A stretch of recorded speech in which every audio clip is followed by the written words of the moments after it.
The massive crystalline dome of the Galactic Council stretched impossibly high above Ambassador David Miller as he stood alone in the center of the Judgment Circle. Towering alien forms surrounded him on all sides, their otherworldly presence filling the vast chamber with an atmosphere of ancient authority. The air itself seemed to hum with power as bioluminescent patterns pulsed along the walls, each pulse representing the heartbeat of a different world under Council rule. Miller had never seen anything like it.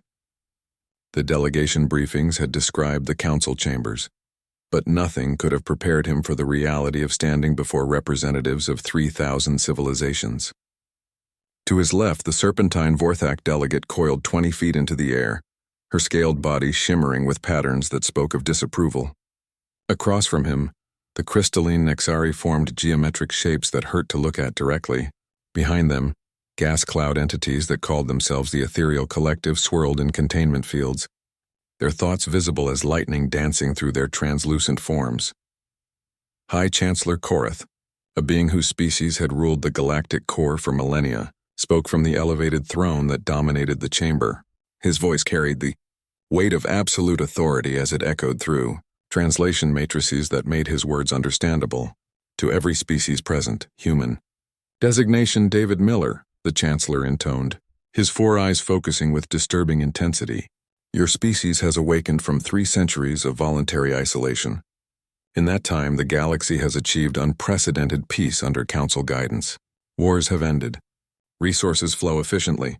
Order prevails across all inhabited systems. Miller felt the weight of countless alien gazes upon him. Some showed curiosity, others suspicion, but most displayed the kind of detached observation reserved for specimens under study. He had trained for this moment during the final months of the Awakening Protocol, but standing here now, representing all of humanity before the most powerful governing body in known space, the magnitude of the situation threatened to overwhelm him.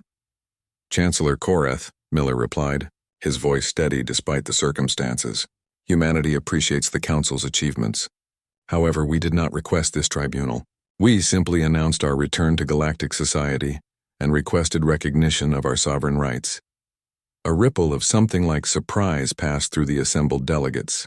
The mantis-like Scretch representative clicked her mandibles in rapid patterns that Miller's neural implant translated as aggressive questioning. Sovereign rights? Human, your species vanished for 300 years. In galactic law, extended absence constitutes abandonment of territorial claims. Miller smiled, and something about that expression made several nearby delegates shift uncomfortably in their various forms of seating. Delegate Zenth, I believe there may be some confusion about the nature of humanity's absence. We didn't abandon anything. We evolved. High Chancellor Korath leaned forward, his massive form casting shadows across the Judgment Circle. Explain. 300 years ago, Miller began, his words carrying clearly through the chamber's acoustic enhancement systems, humanity faced a choice. We could join the galactic community as junior partners, accepting whatever role the Council deemed appropriate for us, or we could remove ourselves from galactic affairs until we were ready to engage as equals. The Chancellor's eyes narrowed. Ready? Human, your species controls 17 worlds. The Council administers 3,000. Your fleet's number in the hundreds, ours in the hundreds of thousands. What delusion of equality do you harbor? Miller's smile widened, and for the first time since entering the chamber, he felt completely confident. Chancellor, you're measuring the wrong things. Without warning, every display screen in the chamber activated simultaneously. The Council's own security systems, supposedly impenetrable, began showing data that should have been impossible for any outsider to access. Star charts appeared displaying not the public territories known to all species, but the hidden supply routes, secret military installations, and classified resource extraction sites that kept the Council's power structure functioning. Gasps and exclamations in dozens of alien languages filled the chamber as delegates saw their own world's true positions in the galactic hierarchy for the first time. The Nexari delegate's crystalline form shifted to deep red, indicating extreme agitation. The ethereal collective's lightning patterns intensified to dangerous levels. How?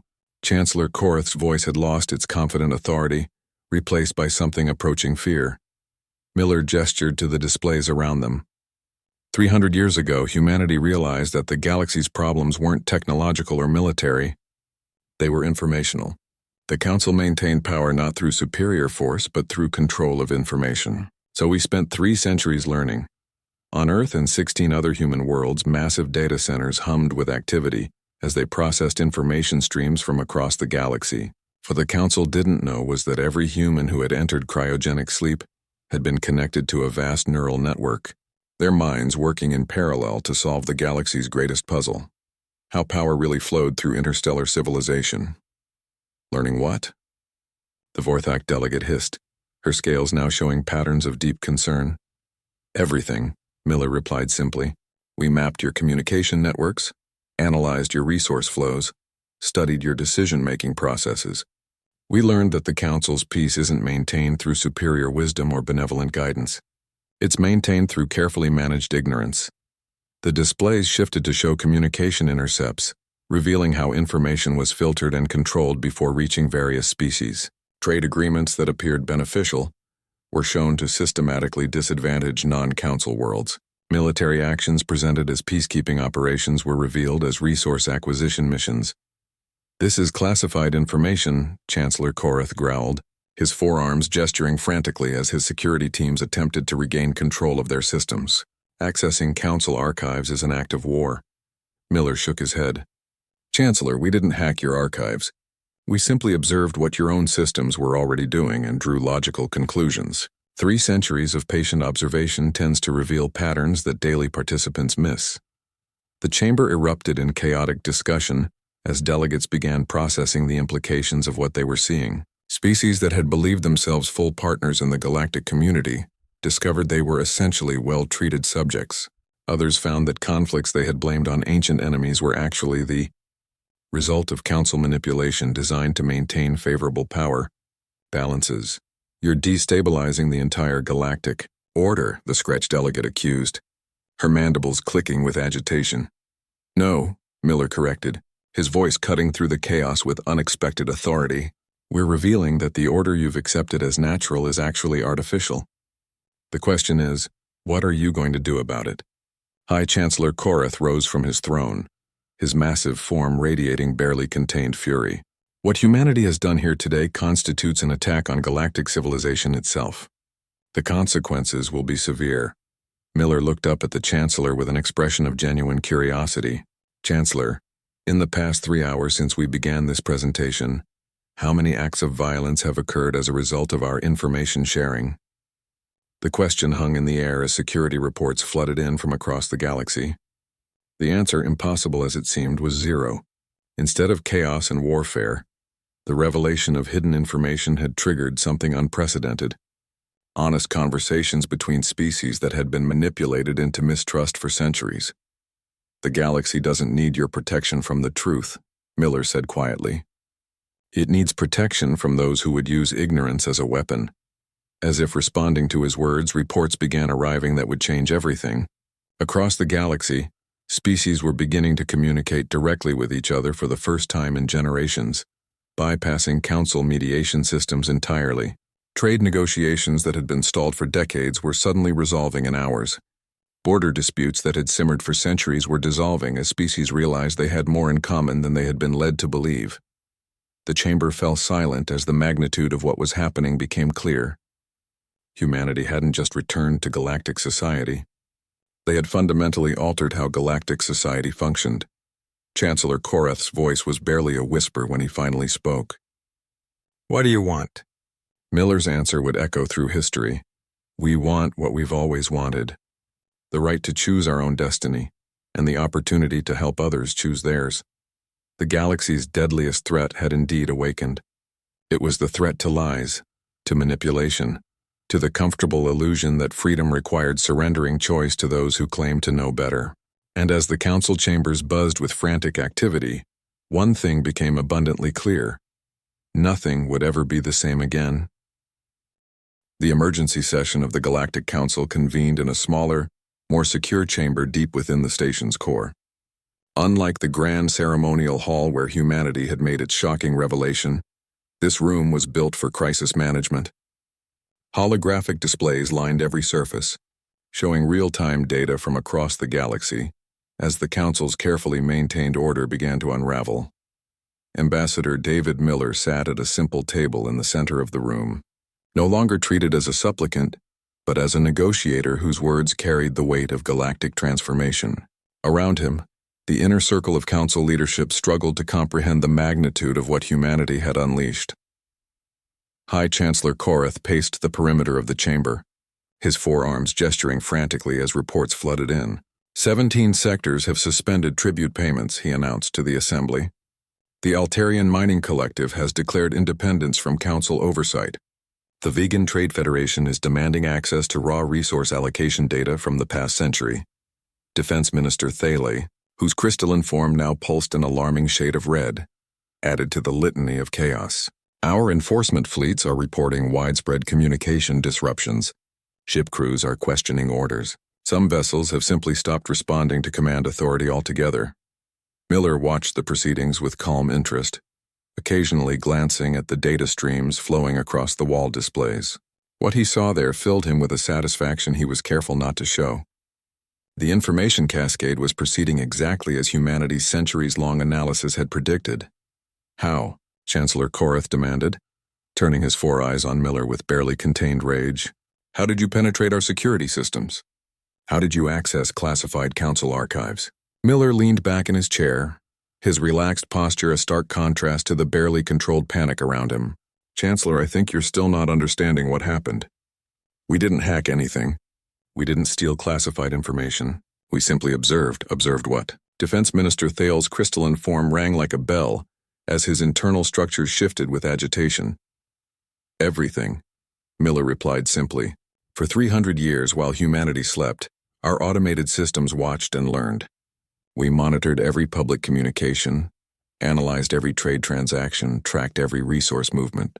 We created the most comprehensive model of galactic civilization ever compiled. He gestured to the wall displays where chaos reports continued to flow. What you're seeing now isn't the result of revealing secret information. It's the result of making the connections between public information that no one had bothered to analyze systematically. High Chancellor Korath slammed one of his massive fists on the table. You're destroying 3,000 years of galactic stability. No, Miller corrected, his voice carrying an edge that made several council members step back. We're revealing that your stability was built on systematic deception. The question is, what are you going to do about it? Intelligence Director Vex, a serpentine being whose species had served as the council's information brokers for millennia, slithered closer to the table. The communication networks are in chaos, she reported, her scaled hide showing patterns of deep concern. Species are attempting direct contact with each other, bypassing council mediation systems. Our ability to manage information flow is collapsing. Miller nodded appreciatively. Director Vex, your species has an interesting perspective on information management. Tell me in your experience what happens when beings are allowed to communicate freely, without intermediaries. The question seemed to catch Vex off guard. Her patterns shifted as she considered the implications. Historically, conflicts escalate rapidly, misunderstandings multiply, without proper mediation. And yet, Miller interrupted, pulling up a real-time galactic communication map. Look at what's actually happening right now. The display showed a web of communication lines spreading across the galaxy as species made direct contact with each other for the first time in generations. Instead of the chaos and conflict that Council doctrine predicted, something remarkable was occurring. Trade disputes that had persisted for decades were being resolved in hours.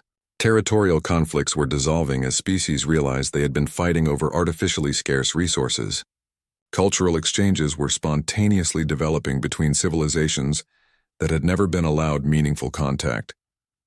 This is impossible, Chancellor Korath whispered, staring at the display. Without council oversight, without proper mediation protocols. Without council control, Miller corrected. Species are discovering they can cooperate far more effectively than your system ever allowed. The galaxy's problems weren't the result of inherent conflicts between species. They were the result of managed conflicts designed to maintain your power structure. Defense Minister Thale's form had shifted to a deep purple that Miller's neural implant translated as profound confusion. But the peace we've maintained, the stability we've provided, has been stability for whom? Miller asked pointedly. Your report shows 17 worlds declaring independence in the past 6 hours. How many of those worlds do you think were truly content under Council rule, versus simply having no choice in the matter? The question hung in the air as the Council leadership confronted an uncomfortable truth. Their peace had been maintained not through wise governance, but through information control that prevented subject species from realizing how thoroughly they were being manipulated. "What you've done is an act of war," Chancellor Korath declared, his voice carrying the authority of 3 millennia of galactic dominance. "The Council cannot allow this destabilization to continue." Miller's expression remained calm, but something in his eyes suggested that the Chancellor had just made a serious error in judgment. "War, Chancellor? Against whom? We haven't attacked anyone. We haven't destroyed anything. We haven't even made any demands. We've simply shared information that was already public if anyone had bothered to analyze it properly. You've disrupted the galactic order. We've revealed that your order was an illusion," Miller replied. "And the galaxy is responding by creating real order based on voluntary cooperation instead of managed ignorance." As if to emphasize his point, a new report appeared on the displays. The Nexari Confederation and the Altarian Mining Collective, 2 species that had been in a carefully managed dispute over resource rights for over a century, had just announced a joint mining operation that would benefit both worlds. The resolution had taken less than 4 hours of direct negotiation. Intelligence Director Vex studied the report with growing alarm. "This shouldn't be possible. The Nexari-Altarian conflict has been a cornerstone of sector stability for keeping both species dependent on Council mediation," Miller finished. "Tell me, Director, how much did the Council profit from managing that conflict? How many resources were diverted to Council worlds while 2 advanced civilizations fought over scraps?" The silence that followed was answer enough. "The enforcement fleets," Defense Minister Thale announced, his crystalline form now pulsing with determined energy. "We'll deploy them to restore order, reimpose communication protocols, re-establish proper authority." Miller's smile was patient but carried an undertone that made the entire Council leadership uncomfortable. "Minister Thale, let me ask you a question. Those enforcement fleets of yours, how many different species contribute ships and personnel?" 43 different worlds provide vessels and crews for enforcement operations," Thale replied, confusion evident in his harmonic speech patterns. "And those crews," Miller continued, "they're currently receiving the same information revelations as everyone else in the galaxy, aren't they?" The realization hit the Council chamber like a physical blow. Defense Minister Thale's form shifted rapidly through several color spectrums as he frantically attempted to contact fleet commanders. The responses he received told the story that Miller had anticipated. Crews throughout the enforcement fleets were questioning their orders, demanding explanations for their missions, and in some cases simply refusing to act against species that were guilty of nothing more than seeking honest information.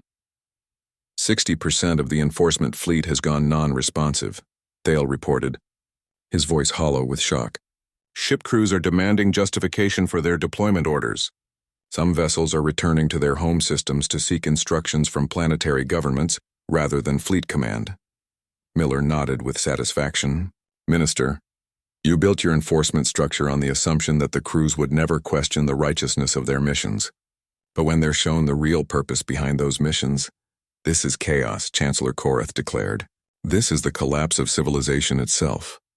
"No, Chancellor," Miller replied, his voice carrying a quiet conviction that filled the chamber. "This is civilization finally beginning. Outside the Council station across the galaxy, the first truly free galactic community was taking its first tentative steps. And humanity, awakening from 3 centuries of patient preparation, was ready to help guide those steps towards something the galaxy had never known: genuine cooperation based on mutual respect and honest communication. The Council's war room had become a monument to the collapse of 3 millennia of galactic order. Admiral Case stood before the massive tactical display, watching in real time as the enforcement fleet that had once been the Council's ultimate authority scattered across the galaxy like leaves in a storm. His weathered face, marked by countless military campaigns, showed the strain of commanding forces that no longer acknowledged his authority. "Fleet status report," he called to his operations staff, though he already knew the answer would be worse than the previous hour. "Sir," came the reply from his aide, a young officer whose species had served the Council military for generations. We have lost contact with another 7 squadrons.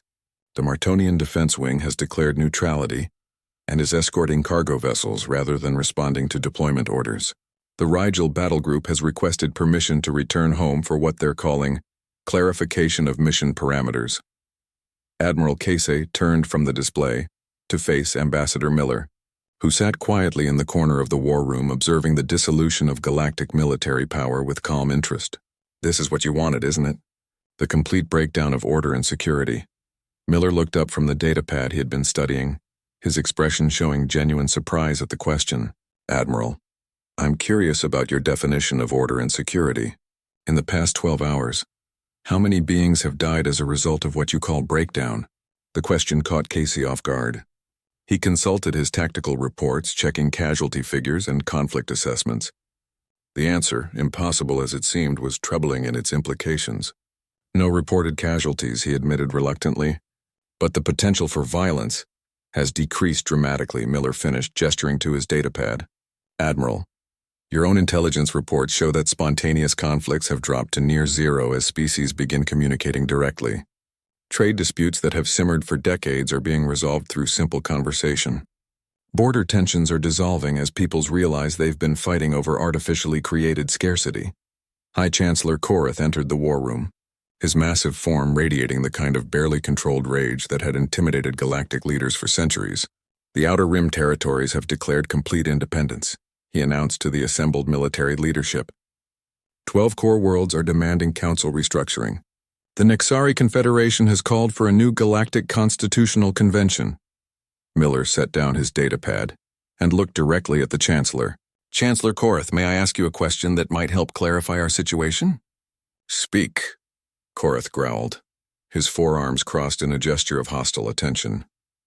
In your 3,000 years of council rule, how many species have voluntarily joined your federation, versus how many were incorporated through economic pressure, military intervention, or simple conquest? The silence that followed was profound. Intelligence Director Vex, who had entered the war room behind the Chancellor, shifted uncomfortably as her serpentine form coiled around one of the support pillars. The Council has always operated through legitimate authority. That's not what I asked, Miller interrupted gently. I asked about voluntary versus coercive membership. Your own historical records, which are quite detailed, show a fascinating pattern. He activated a wall display that showed the galaxy as it had existed 3,000 years ago, then ran a time-accelerated simulation of Council expansion. The pattern was unmistakable. Peaceful worlds were approached first with beneficial trade agreements, then gradually subjected to increasing economic dependence, followed by political integration that left them with no meaningful autonomy. Gunboat diplomacy, Admiral Case observed, his military mind recognizing the classic pattern, but on a galactic scale. Precisely, Miller agreed. And quite effective, I must admit. Until recently, most species in the galaxy probably believed their membership in the Council Federation was voluntary. The beauty of the system was that by the time they realized the truth, they were too dependent to resist. Defense Minister Thale materialized in the war room, his crystalline form resonating with harmonic frequencies that indicated extreme agitation. The situation is deteriorating rapidly, he announced. The Andromedan Gateway has been seized by local resistance forces. The Arcturus Supply Depot has been declared a free port. Our ability to maintain logistics for any extended military operation is compromising by the hour. Miller nodded thoughtfully. Minister Thale, that raises an interesting point about military logistics. Tell me, where do most of your supplies and resources actually come from? The tributary worlds provide the bulk of raw materials and manufactured goods, Thale replied automatically, then stopped as the implications of his statement became clear. And those tributary worlds, Miller continued, are the same worlds that are currently questioning why they should continue providing free resources to support a military that's been used to suppress their own independence. Fascinating how these things connect, isn't it? The war room fell silent as the council leadership confronted a truth that their own success had hidden from them. Their military power had always been dependent on the compliance of the species they ruled. Without that compliance, the enforcement fleets were just expensive collections of ships with nowhere to refuel and no one to maintain them. What do you want? Chancellor Korath asked, his voice carrying a note of defeat that hadn't been heard from a council leader in millennia. What are humanity's terms? Miller's expression shifted to something approaching sadness. Chancellor, that's the question that tells me you still don't understand what's happening here. This isn't about humanity's terms. This isn't about replacing the Council's authority with human authority. This is about the galaxy choosing its own future for the first time in 3,000 years. But without central authority, Admiral Casey protested, without coordination and control there will be chaos. Species will fight over resources. Trade will collapse. Civilization itself will fragment, will it? Miller asked, pulling up real-time economic data on the wall displays. Admiral, look at what's actually happening. Trade volume has increased by 40% in the past 12 hours as species negotiate directly with each other. Resource disputes are being resolved through voluntary agreements rather than council allocation mandates.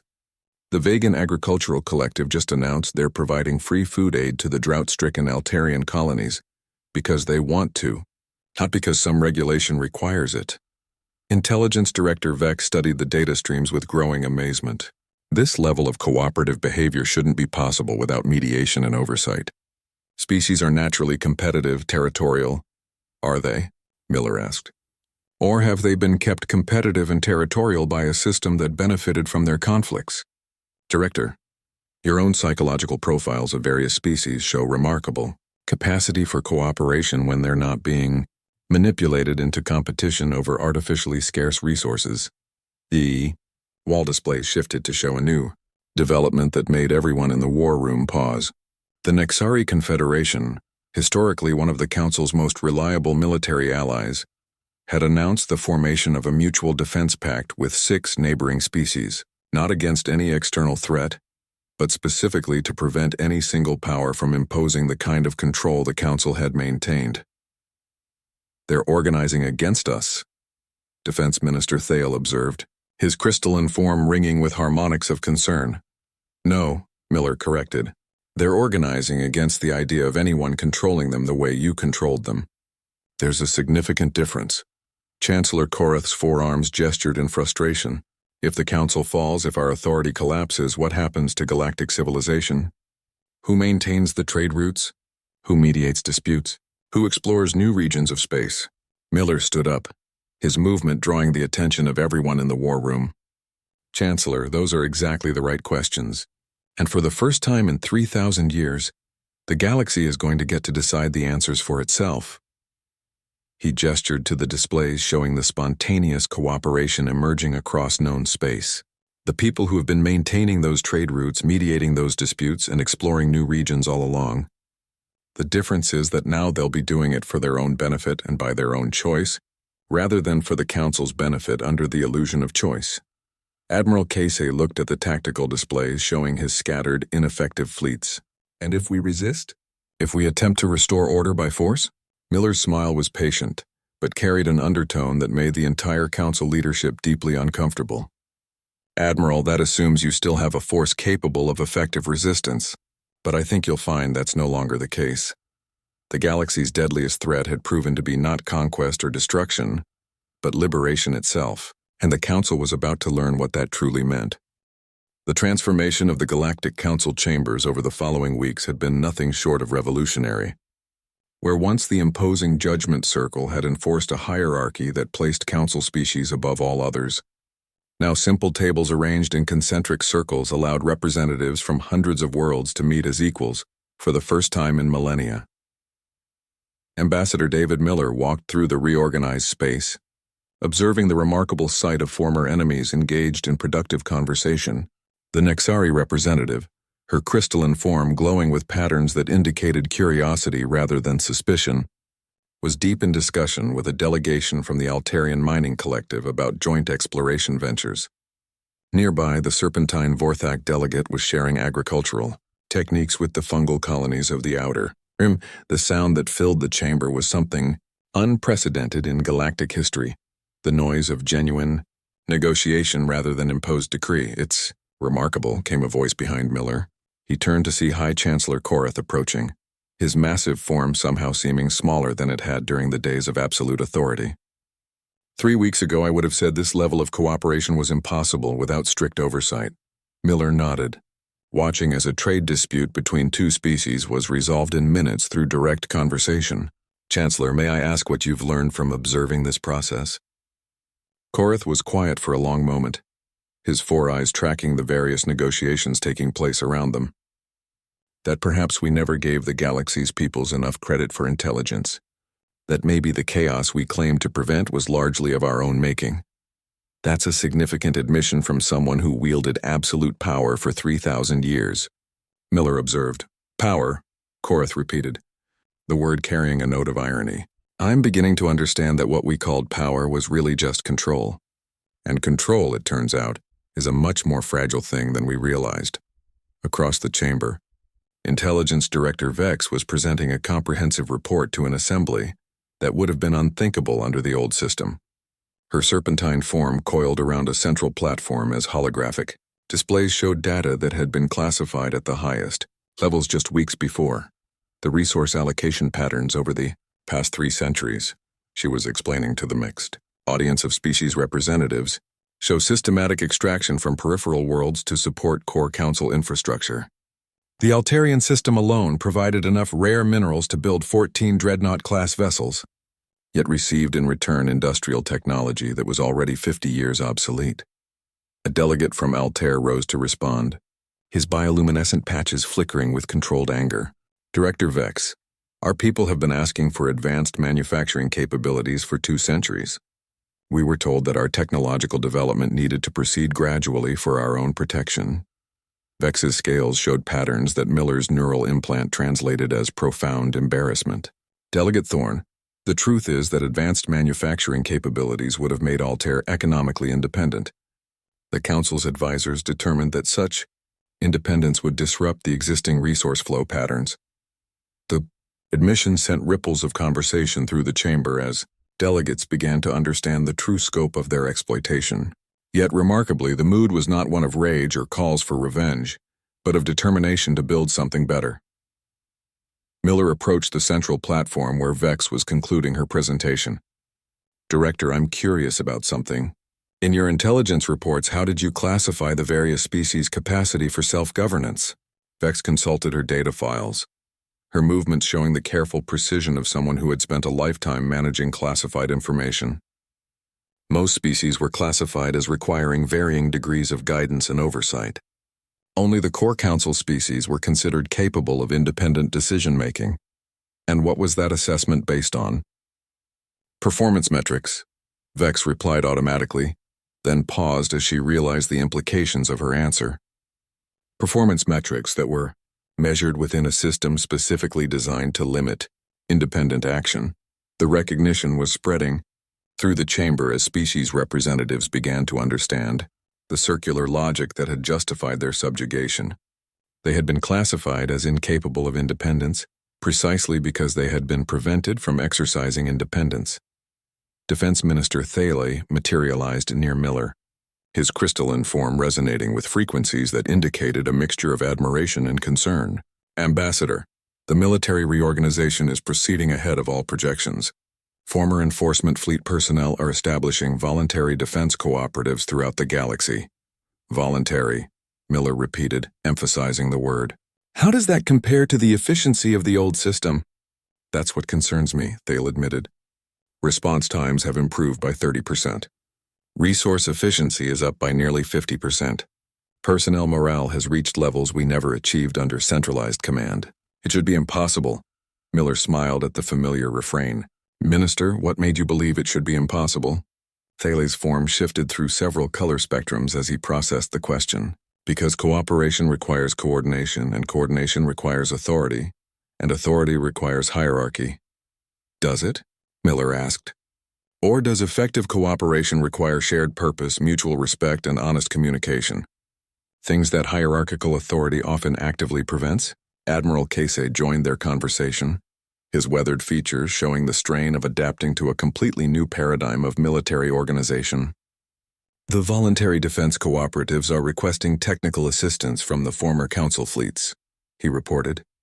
They want to learn our tactical doctrines, our logistics systems, our strategic planning methodologies. To use against the council? Thale asked. No, Case replied, his tone indicating his own surprise at the answer. To use for genuine mutual defense. They're sharing everything they learn with neighboring systems. They're building a defensive network based on cooperation rather than domination.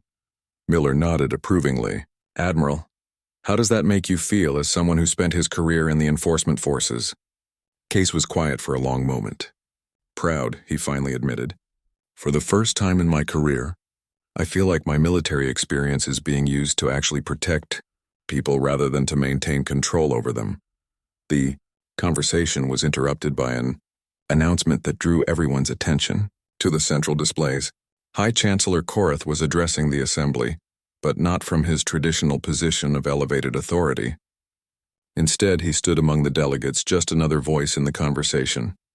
Fellow beings of the galaxy, he began, his voice carrying none of its former commanding tone. The Council leadership has reached a decision regarding our role in the new galactic community. The chamber fell silent as hundreds of species representatives waited to hear whether the Council would attempt to reassert its authority or accept the reality of galactic liberation. We have concluded, Korath continued, that the old system of centralized control was not only unsustainable, but fundamentally wrong. The galaxy's peoples have proven in these past weeks that they are capable of cooperation, wisdom, and prosperity that exceeds anything we achieved through imposed authority. Murmurs of surprise rippled through the chamber. This was not the defiant last stand that many had expected. Therefore, Korath announced, the Galactic Council formally dissolves its authority over member worlds. We will transition to serving as one voice among many, in whatever new form of galactic cooperation emerges from this assembly. The response was unlike anything in recorded galactic history.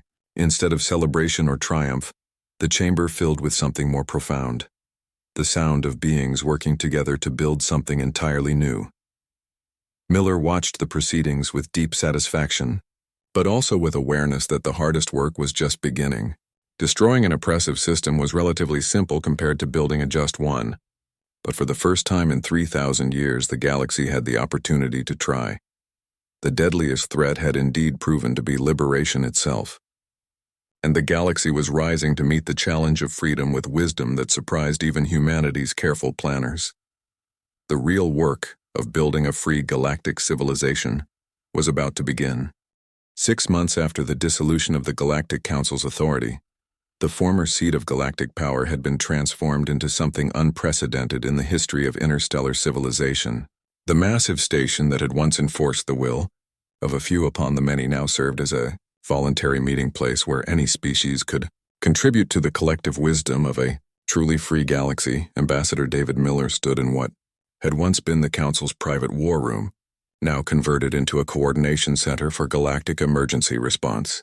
Instead of military deployments designed to maintain control, the displays showed humanitarian missions, scientific expeditions, and cooperative defense initiatives organized by voluntary alliances of species working together for mutual benefit. The transformation metrics are remarkable, reported Dr. Sarah Kim, one of the human scientists who had awakened from cryosleep to help analyze the results of humanity's centuries-long project. Galactic trade volume has increased by 300%. Scientific collaboration has reached levels previously thought impossible, and most significantly, violent conflicts have decreased by 97%. Miller nodded, studying the real-time data streams that showed a galaxy learning to function without imposed authority. Dr. Kim, what do you think accounts for the rapid adaptation? Even our most optimistic projections didn't anticipate this level of success. I think we underestimated how much energy was being wasted in maintaining the illusion of council legitimacy, Kim replied, her neural implants processing vast amounts of data as she spoke. When species no longer had to navigate artificial restrictions and manufactured conflicts, their natural tendency toward cooperation could finally express itself. The door to the coordination center opened, admitting High Chancellor Korath, though he no longer used that title. In the new galactic community, he had chosen to serve simply as a voice for his people, one among thousands rather than a ruler above all. Ambassador Miller, he said, his 4 arms carrying data tablets filled with reports from across the galaxy. I wanted to share some developments that I think will interest you. Miller gestured for Korath to join them at the central display. Please, share your observations. The Outer Rim territories have completed their first independent trade summit, Korath reported, his tone carrying wonder at the concept of voluntary cooperation. 17 species negotiated resource-sharing agreements that will benefit all participants. No mediators, no oversight, no enforcement mechanisms beyond mutual commitment to honor their agreements. Dr. Kim pulled up the economic data from the summit. The efficiency gains are extraordinary.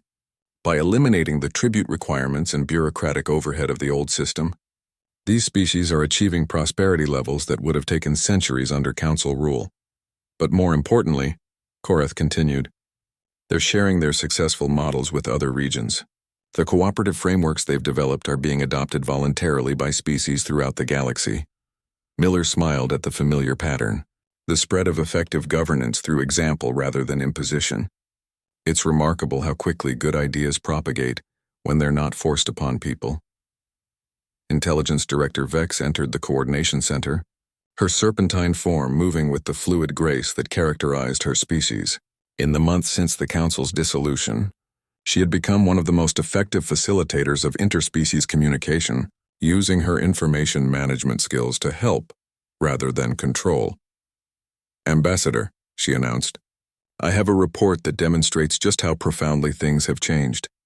The Nexari-Altarian Alliance has invited the Vorthak Collective to join their exploration mission to the Andromeda interface. The significance of the announcement wasn't lost on anyone present. The three species had been kept in carefully managed tension for centuries, their conflicts serving to maintain council control over their resource-rich regions. Now they were voluntarily combining their unique capabilities for mutual exploration. Director Vex, Miller asked, in your assessment, what enabled this cooperation? Honest communication, Vex replied immediately. For the first time in generations, these species were able to share their actual needs and capabilities without information being filtered through council mediation. They discovered that their supposed conflicts were based on artificially created scarcity and manufactured misunderstandings. Admiral Case arrived with reports from the new voluntary defense, cooperatives that had replaced the old enforcement fleets. His military bearing remained sharp, but his expression showed the satisfaction of someone whose skills were finally being used for genuine protection rather than political control. The cooperative defense network has achieved something unprecedented, he announced to the group. Complete coverage of all inhabited systems with response capabilities that exceed anything the old enforcement fleets could provide. How is that possible? Dr. Kim asked, her scientific mind intrigued by the logistical implications. Efficiency, Case replied simply. When species are defending their own worlds and protecting their genuine allies, their motivation and effectiveness increase dramatically. We're not maintaining occupation forces anymore. We're supporting mutual protection agreements. Defense Minister Thale materialized in the center, his crystalline form resonating with harmonic frequencies that Miller's implant translated as deep contentment. The military transformation has exceeded all projections.